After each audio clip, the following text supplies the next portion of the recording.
ঢিঙৰ বৰবিল ৮ গাঁৱত যি সন্দেহজনক বাংলাদেশী মাতব্বৰৰ নেতৃত্বত এই খিলঞ্জীয়া অসমীয়া মানুহক তাৰ চাপৰিৰ পৰা খেদিছে, মাটি কাঢ়ি লৈছে 1000 বিঘা, আৰু খিলঞ্জীয়া অসমীয়া মানুহক বাংলাদেশী সন্দেহজনক মিয়াই নদীত কাটি উটুৱাই দিম বুলি কৈছে। আমি তাক অসমীয়া যুৱ মঞ্চই তীব্ৰভাৱে গৰিহণা দিছোঁ।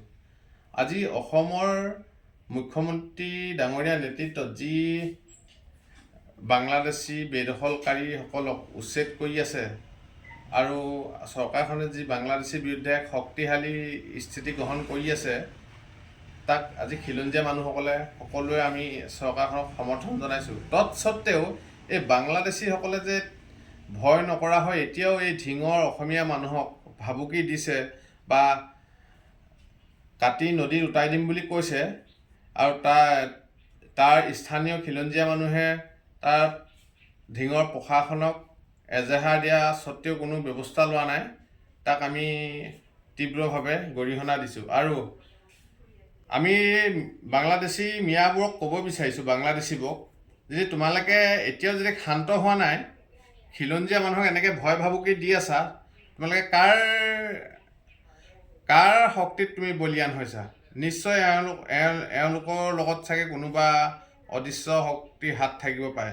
মুখ্যমন্ত্ৰী ডাঙৰীয়াক আহ্বান জনাইছোঁ, এই যিসকল মাতব্বৰৰ নেতৃত্বত সন্দেহজনক বাংলাদেশী অসমীয়া মানুহক অত্যাচাৰ কৰিছে, ভয় ভাবুকি দিছে, এওঁলোকৰ ওপৰত অনতিপলমে এক কঠোৰ স্থিতি গ্ৰহণ কৰক আৰু এই মাতব্বৰৰ অঞ্চলবোৰ উচ্ছেদ কৰিবলৈ আমি অসমীয়া যুৱ মঞ্চই দাবী জনাইছোঁ।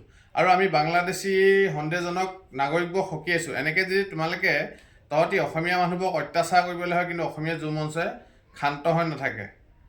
আৰু প্ৰত্যেক অঞ্চলৰ সন্দেহজনক বাংলাদেশীক কিন্তু আমি অসমীয়া মানুহক বেয়া চকুৰে চোৱা, ৰঙা চকুৰে চোৱা বাংলাদেশী আমি কিন্তু চকু কাঢ়ি আনিবলৈ বাধ্য হ'ম। আৰু যিখন মুখেৰে বা যিখন হাতে তহঁতি বাংলাদেশী অসমীয়া মানুহলৈ হাত তুলিম বুলি ভাবিছ, সেইখন হাত আমি বাংলাদেশীৰ হাত আৰু জিভা উঘালি আনিম বুলি অসমীয়া যুৱ মঞ্চই কঠোৰ আৰু সকীয়নি দিছোঁ।